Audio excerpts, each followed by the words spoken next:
welcome to another episode of Cadence Fishing TV.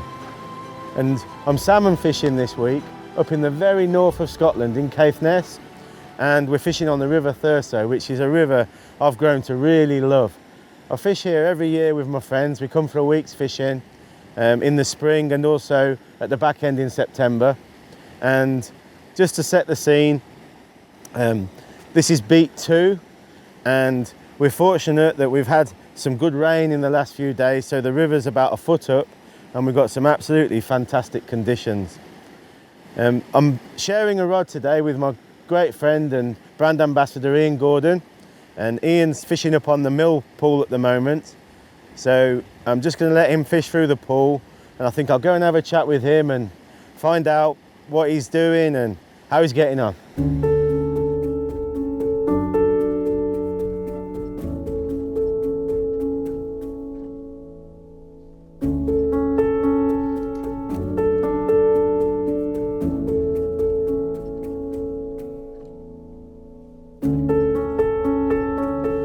How's it going then, James? All right, Ian, how are you? I'm good, good, yes, it's glorying on here. You enjoying yourself? I am. I'm surprised I've not got in yet. Wow, I'm really we had you down surprised. for a fish on that first run. Totally. I did see quite a good trout up there. There was a hatch came off about maybe 10 minutes ago, James, and there was a good trout just off the end of it. But I tell you what, see the bit between the two bits of foam? That looked really good. Yeah, it's a wonderful pool, this, the mill stream. Bloody lovely. I think we'll probably definitely make sure we fish this 2 or 3 times today. I reckon if we don't connect with a fish in here, there'll be something. I'm going to start going to the church. Start praying. I'm going to start going to the church. I've not been going enough, James. All these bad things seem to be happening, you know. So I reckon it should be. Yeah. But you look to be enjoying yourself, just getting some fishing in. Yeah, magic, absolutely magic. And I tell you what it did, James. I had really good memories of like 3 different places coming down there, and people as well. I always get that when I go to a new bit of fishing. Something You've never magic actually about fished the it. Thurso before? Never ever fished it. No. I've never fished it, but I really did like coming down that pool. I mean, I love the look of the pool. I can see why everybody likes it. There's no doubt about it. It's not unlike the Devon in a lot of ways, character-wise. Yeah. Yeah. So size, speed of current. I mean, character. Obviously not on the outside. You know, I think it's Devon's much more tree-lined, but I mean the flow of the river is very similar to a lot of the places on the sort of middle to lower Devon. Yeah.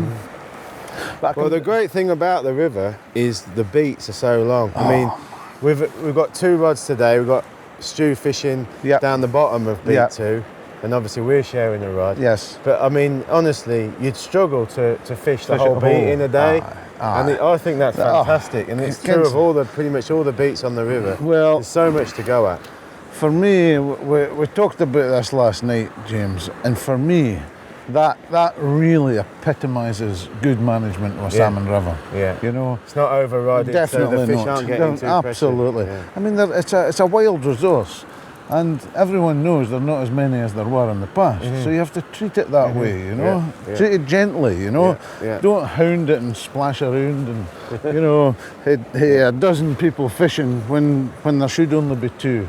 I mean, that's really what the mark of really good management in a fishery for me. Anyway, I think that's brilliant. No, I totally agree. I really love the whole idea of that. To me, that's a great thing. You really get away from it when you're fishing here. Just fabulous. I mean, I just love coming on holiday here.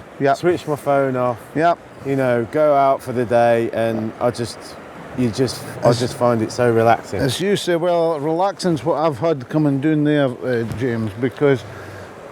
Like I said, it gave me good memories. The primroses on the bank are beautiful, you know, and that reminds me of someone, you know, and a place. It's just fabulous. There's up that wee valley, the little cut up there. There was like king cups. I reckon somebody had planted them. That reminded me of somebody else. My boss's sister, my old boss's sister.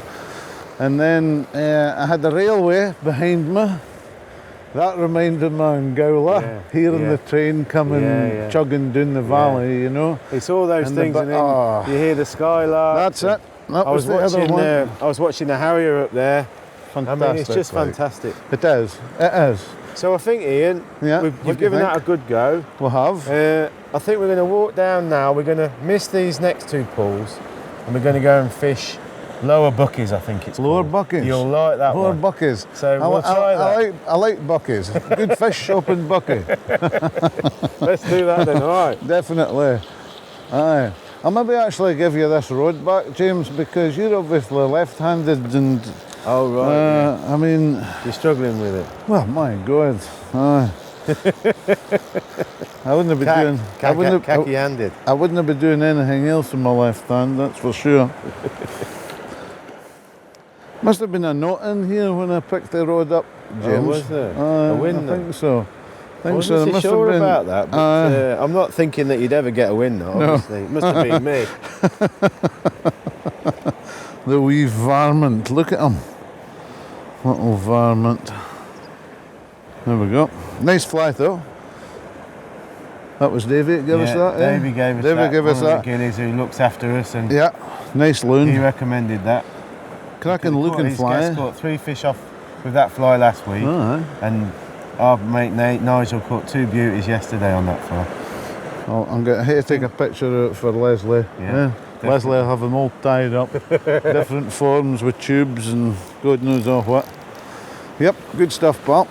But no, it's a lovely river, James. Really beautiful. See this, king cups. Yeah, king cups. it is. It's a harsh environment, but lovely. Like. And it's, it's been so far north. It is behind the rest of the country, I think. In terms of the spring. Aye, for sure. I just love it. For sure, and the agriculture as well, because I was watching the guys on the fields, totally different to where we are, you know. But I love the character of the river, James. Beautiful. Yep, well kept. All good, well, all good. Yep.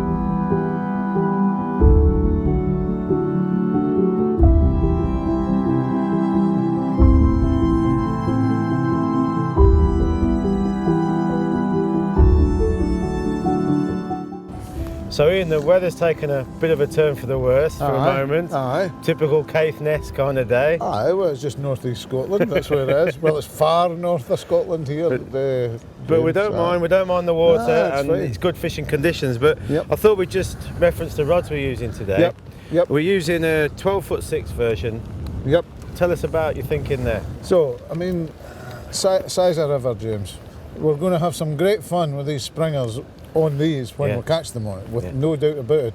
We've had one of the guys using these on this river just last week, and it worked perfectly, he said. You know, we talked to him earlier, and he just loved the way that this rod worked on this river. It was exactly the right size. So just to sort of make it clear, obviously a bigger river like the Spey, the Tweed, the Tay, you need a longer rod typically to cover the water. But this river, the Thurso, it's a narrow river, and you can cover the water much easier. And perhaps the shorter rod enables you to do that in an easier way, and perhaps with more finesse as well. Yes, I think the finesse is a big part of that, James. Maybe not quite so when the water's up like it is today, but generally speaking it is, you know. In a smaller river, especially a shallow one like this, it's important not to spook the fish, you know. And that's when, like a spey line, for instance, is a really, really good tool when the water's clear like this. The last thing you want to be doing is spooking fish. The actions of these rods are so easy, open actions, deep actions. It makes it easy to cast. It's been great. It's been great fun using them this week. And that's the rod I've used, a 12'6". Yep. And for me, you know, I feel I'm covering the water, and I'm covering it in a really efficient way. It's not tiring me out. I just absolutely love them. No, it's perfect for the job. It's exactly what they were designed to be used in, you know. Come on. Perfect conditions. Let's do some fishing. We're going. Come on. Going. Come on. Yep.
Well, Ian, I just fished through Long Buckies. Aye.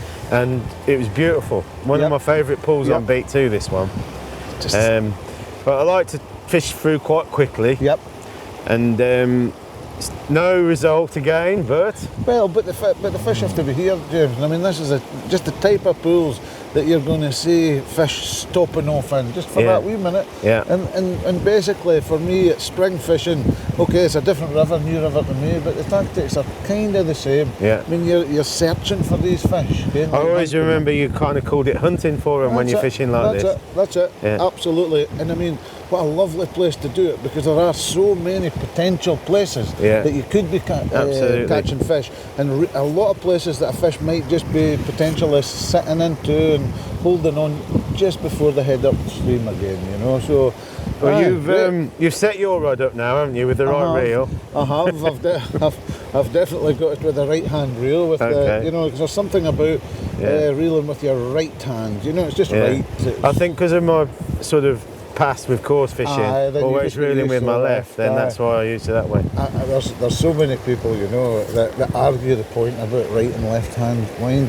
I mean, Christ almighty, it's just whichever whatever you want to do. You know, but you're going to go up and fish that pool opposite the hut. I think it's Finlay's pool. Finlay's pool. And you fancy fishing it from the other side? Is that what you're going to do? No, or? I tell you, that was the very top pool. When I started there, James, I kind of thought, up on the mill stream. There was something about it.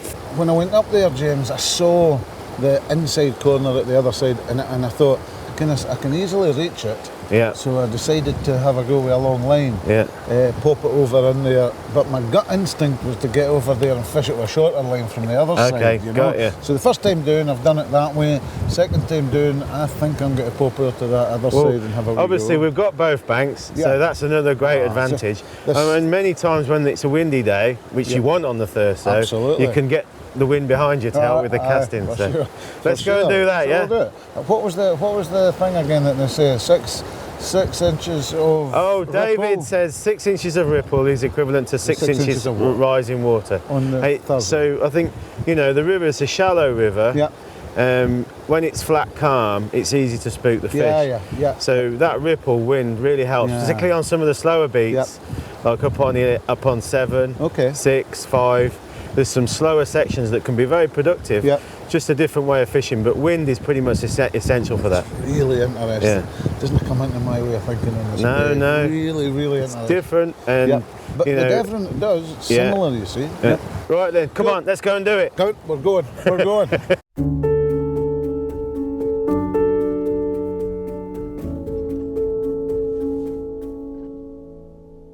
Well, Ian, you're looking at a great position there. Well, I'll tell you what, James, I've just come off the bank because we've got a strong wind coming down here, and normally you could have, with this gear, you could have easily hit that. It's 30 odd yards away. You could have hit it for the bank one overhead cast. There's plenty of room behind you. Yeah. However, because the way the wind's coming, I would have to do that off my left shoulder. Yeah. It's not just quite as easy, the overhead cast off my left shoulder. So what I'm thinking is, I've got a shallow run here. I'm trying to, because the fish, I'm told, are not far off that far bank, and I've got the wind coming down here just now, I'm going to do a snake roll, James. Brilliant. You know? Perhaps you could, if you could just take us through the cast, that would be really helpful. Yeah, well, just explain the mechanics of it. The snake roll is it's a great cast. Basically, it's like you're flipping the whole line into the air, like you can see. So it's just it's the way I like to describe it. It's a bit like drawing a rugby ball. Yeah. That's it. And so we'll come to the point of the rugby ball slowly, up here, and then we flick the line up in there, and then we just complete the rugby ball. But the way you make it look so easy, obviously, Ian, but I know. It's like a continuous movement. The tempo is really key, isn't it? It is absolute key to this. So you're not starting it and stopping and then going again. No, it's one continuous. It's one continual motion, and that's what we call a snake roll. Yeah. If I was on the bank, and I had some tough conditions by the bank, I would do what I call a slow snake roll. Okay. And that one there has a stop in it. Yeah. So it's basically just a snake roll, but with a pause. Okay. And I'll show you that one. Okay. So this is what we call a slow snake roll. Okay. So this one's got a stop in it. Just a different tempo. So it's the same, up and over, but stop there, let the line anchor, and then just make yourself a roll cast after that. That cast, you're never going to break any records distance-wise with it. But I can tell you, It's a fish catching cast. It's very practical, It's like you say. really, if you've really good. got obstructions. If you've got obstructions behind you, Yeah. it's a magic cast, James. Really, really good. Like I say, you don't break any records for distance or anything like that. But for that kind of conditions, it's a brilliant cast because you don't need any room behind you at all. Whereas with the snake roll, you need room behind you for the D-loop to form. So we'll show you that one again. Look, we'll do the snake roll, one. So here's the snake roll coming up. One continuous movement. And that's a really dynamic cast because everything's kept under tension throughout the whole move, you know. Yeah. Where the slow snake roll, that's the one with the stop, the one that you would fish off the bank. That's a super cast for big heavy flies as well. I love it, Ian. Thanks for that. That's really, really interesting. Yeah, it's good. But listen, concentrate on the fishing now. That looks really good over on that far bank to me. I'm gonna wait to concentrate and try and catch a fish, James, and none of this casting nonsense anymore. Nah, it's We've all done brilliant. The casting nonsense. Now we're doing the fishing, pal. So I'm just gonna actually check my fly because in replacing my line, I could see that I caught my line, and I'm fishing a dropper today. Yeah. Not often I fish a dropper, but Yeah. but Good just gonna idea have a to wee check it. I'll just check it before I start, and then we'll go and catch one, pal. Yep.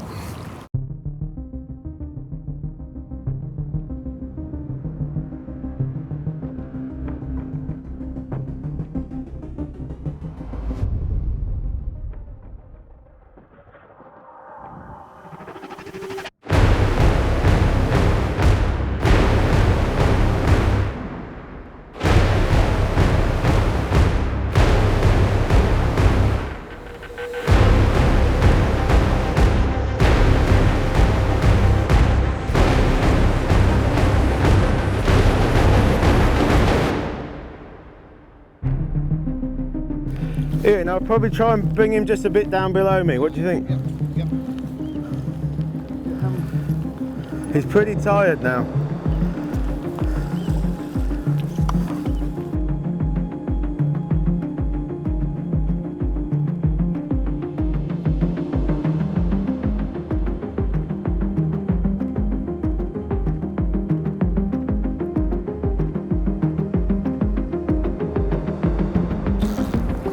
You beauty! Well done, pal. It's all right. Come here, man. Come out. We'll just revive him for a sec here and now. So, Ian, you were spot on about this bank, weren't you? That's where I thought there would Yeah. be a fish, just Yeah. on this side. And what was interesting, Yep. I saw a fish move literally 2 or 3 casts before, So and it just took it. In fact, you're in the right place Yeah, when there's a fish actually there. yeah. That's what it is with spring fishing, isn't it? Spring fishing, pal. Monty wants to retrieve it, so I'm having to hold on to him. But Monty's just quite keen. He's a good gilly, Monty, but just a wee bit ambitious and over enthusiastic. So it wasn't helping matters. But anyway, I'm so pleased to get it. What a cracking fish! absolute beauty, James. And she's just sitting there in the net there, just now, Yeah. getting herself a wee bit of breath back. A wee bit like myself. Yes. Thanks for coming round. No problem, Pally, no problem. Well, wait a minute. do you want to see if you can unhook her and I'll keep hold of Mont? So that was what was the name of it? Was it Finlanson's pool, James? Something like that. I'm not sure. I just call it the one below the hut. The one below the hut. But Yeah. you were confident in it. Well, Tried to get over here. It was a good, definitely a good shout. I've caught fish off here before, and as you said, Ian, sometimes it's always good to go over on the other bank and try it from a different side. So. Without a shadow of a doubt, trying it from different angles, it was a good thing, James. And it did look good over here, I have to say. James. She's a beautiful fish, isn't she? What would you say, about £8? 8.5. It was a good 8.5, maybe even 9. Yep. Well, look, very good. I'm going to let her go now. We've had a fantastic fight off her, but she's fully revived, so Perfect. I'll let her go now, all right? Well done, you pal. Well done. Yeah, Cheers, Ian. all good. There she goes, look. She goes back in. The beautiful River Thurso, right up to my feet here, and there she goes. Wow. Buddy. Cheers, mate. Well done, Luke. Well Thanks done. a lot. Well done. Excellent. That was I knew it was a salmon. I thought I've spooked it all. Yeah. So I did. I just moved upstream, Yeah. But, covered it, and about third cast after that, I got it. well, see when I was walking down through here, I mean, I can see exactly why. This, in my mind, fishes better. Because when I was fishing it there, when I finished, the fly, and when it was coming into this area, it just wasn't moving. Yeah. Just there was no drifting the fly out there. You would have to fish it with a really short line over off that side to cover that proper, and maybe stand a wee bit far back in the bank. But for this side, that fly is going to swing straight away. It was great, and I think if you look at the line of the river, maybe if a fish is coming up through that sort of funnel in the weir, you know, that's the kind of line that it might be taking to come over here. I don't know. But anyway, bloody good. We did it. Your turn now, mate. Come on. Get one. You need to get one. Right. Monty boy. Monty the deal. Salmon flies. They always have an up eye on a salmon fly. So you can see that the eye there is facing up the way. On a trout fly, that eye is facing down the way. On a salmon fly, up the way. Generally speaking, anyway. So what we do with the double turle is that we take the nylon here, and I'm quite impressed that I don't need my glasses for this. The reason is that I'm using sort of 20-pound nylon. So I'm going to pop that up from below. On a trout fly, on a down-eyed fly, I would put it in from above, but as a salmon fly, I'm going to put it from below. So there we go. We throw that away down here, and for a moment we forget totally about the fly. What we do is we make 2 loops. It's a double turle. We make 2 loops. So we go once, twice, sort of largest loops. You don't want to make them too small. And you can see that we end up with this. So it's 2 loops plus a little end there. Now when you're doing this for the first time, what I would suggest is leave a bigger end, but as I'm a really mean Scotsman, I don't want to waste any of this nylon because it all costs money, and so I'm going to use just enough. But if you're practicing this, maybe a bit of a longer one. So what I then do is, having made the 2 loops, I'm then going to make a half hitch. So a half hitch over the top of the 2 loops, underneath, and back through the small loop there. So that's what we now have. We have a half hitch around the 2 loops, like so. Just like that. Okay? So then we pull this taut. Not tight, taut. Here, like so. My dentist used to give me an awful row for doing that.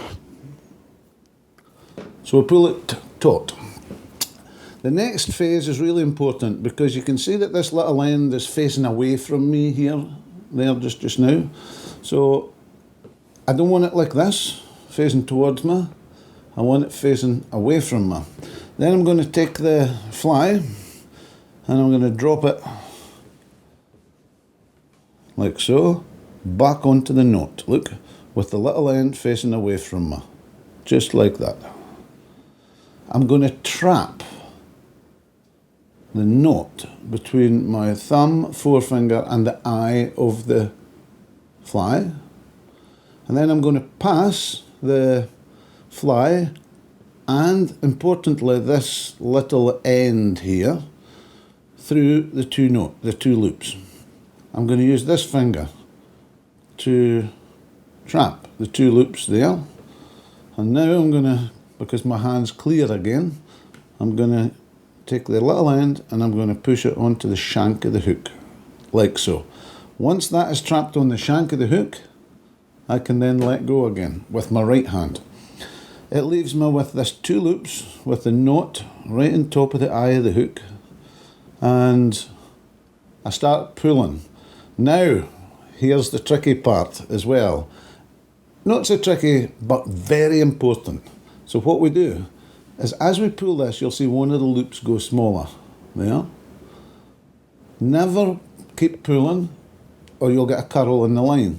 So get the small loop and pull that one. There. And now I can do this one. And that's a fantastic knot for a salmon fly because it holds the fly in perfect plane all the time. The fly can't move around as it can with a blood knot. It holds it perfectly. As the line tightens up, so the two loops tighten up on the shank of the hook, so there's not one point of the nylon that's taking the pressure there. So it's almost like a fail-safe knot, that, if it's tied properly. The old guys that I used to see didn't even bother snipping that back because they weren't worried about it at all, but I kind of quite like snipping it back. It makes the whole fly look a wee bit better. And there we go. A perfect double turle, tied on a windy day and a wet day on the Thurso. Good fly though.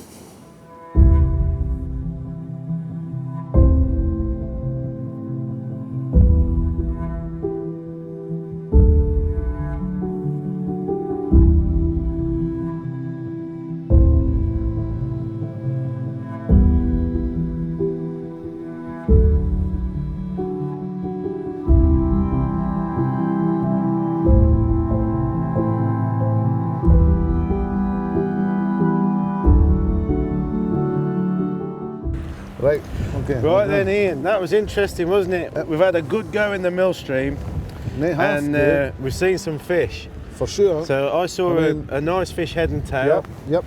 And we've seen two or three fish move, haven't we? So we'll have an interesting time as well, because we saw one down at the bottom there, just coming into the pool, and I'm not so sure that it wasn't the same fish. Yeah. Just further up here when we tried it a second time. Yeah. We got him to come to the fly, but he didn't quite grab it. Yeah. But I reckon the fish were still moving up, James. Yeah. I think that's the case. Obviously, with this good water, and the fact that we're so low down on the river, you know, just beat two, probably 5 miles from the sea. The fish are travelling, aren't they? For sure. And I guess it's always the way. There's going to be some that are just not stopping where you're fishing. And for me, James, it's always just a question. When they're like that, and you've got the river just out of order for that beat a wee bit, and the fish are running through, that's when you need to get the fly right there, right in front of them. Absolutely. So I think. Well, what do you think? You think we should I think you were lucky not to get one then. I was. And what I would say is, let's go down and fish Finlay's pool. What is it? That's Ian? as bad as ladies. It's the one below the. It's the one below the. Finlaysons. Okay. Well, we'll go and fish that, and we'll fish it from this side. Aye. At the top part of the pool. Yep. And cover that far bank. Aye. And then I'm going to come to the shore, James. Yeah. And I'm going to fish at a short line, down round that corner. Good idea. I think that's the way to do it. And then we'll take it on for there. Maybe after that I'll go back home because I'm fishing Delphi tomorrow in the Spray, so you've got a fair big day. You've got a big day tomorrow. But I think, I mean, it's exciting. When you see fish like that, it gives you heart, doesn't it? I think spring fishing can be a bit demoralising at times. It does, but as soon as you see a wee bit of action, and it just lifts the spirits, and you think, well, basically fishing's all about that anticipation. Absolutely. And it lifts that level of anticipation. Simple as that, you know. Well, I know Stu's fishing down there as well, so I'd love him to get one. Brilliant. And I think we'll probably give it another hour. Yep. And then maybe time for a wee dram. For me, not for you, because you're driving back, obviously. Maybe not so wee either. You've already caught a fish today, pal. So I'm made up about that. But let's give it another hour. Try a few more spots, and you never know. Come on. We're in there. Let's do it. The sea shall not have them. Let's do it. We're gone.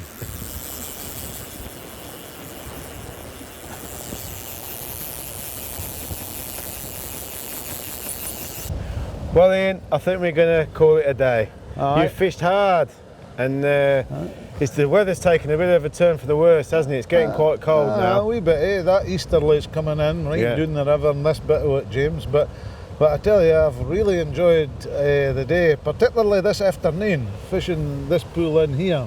And I loved that wee corner down there as well, where you get your fish. Yeah. That was a cracking little bit of fishing. Yeah, well, I think we did the right thing. We've concentrated on these pools. We know they're great pools. Yeah, absolutely. When you look at the beat map and you see how many pools are available, it's unbelievable. You could have fished loads and loads of pools James, but at the end of the day, you're always better, I think, concentrating on the ones that you know perform well. Yeah. You know, so Yeah. anyway, that's that, and I've thoroughly enjoyed it. Fishing with that 12-foot 6 rod, Yeah. brilliant. Yeah, it's Absolutely been great fun, and it's been great to fish with you again, Ian, Aye. and look forward to catching up again soon. Aye, well, it won't be too long, for sure. We'll get back in the Spey, maybe. Yeah, I'd love that. I'm heading there in the morning. Oh, well, have a good trip back, and Good lad. I'm heading to the bar, and I'm going to Good have lad. a nice whiskey. A large one. Cheers, A mate. large one. Thanks a Okay, lot. Cheers, pal. Yep.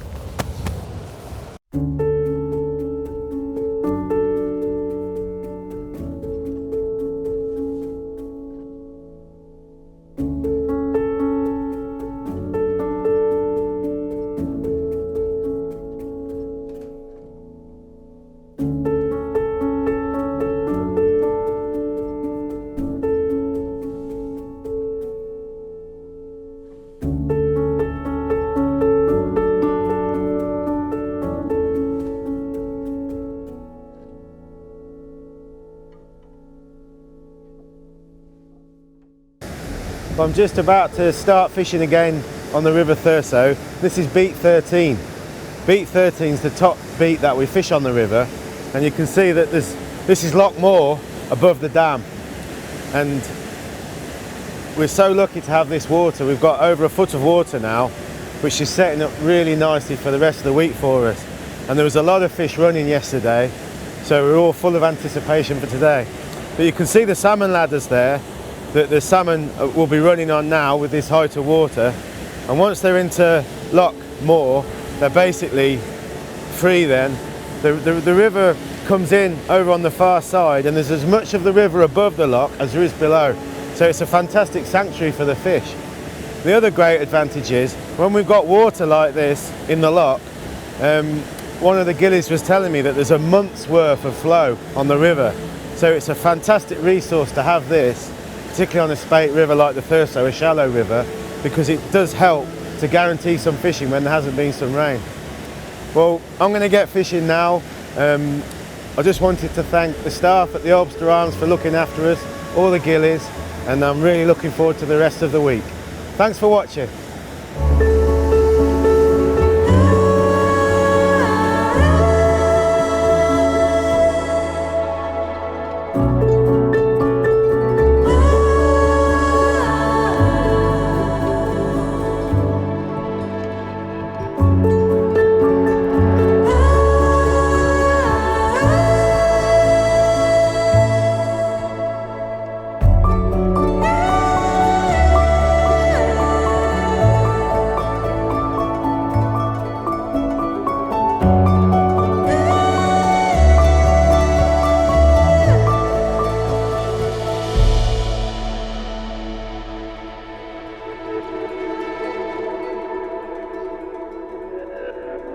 you.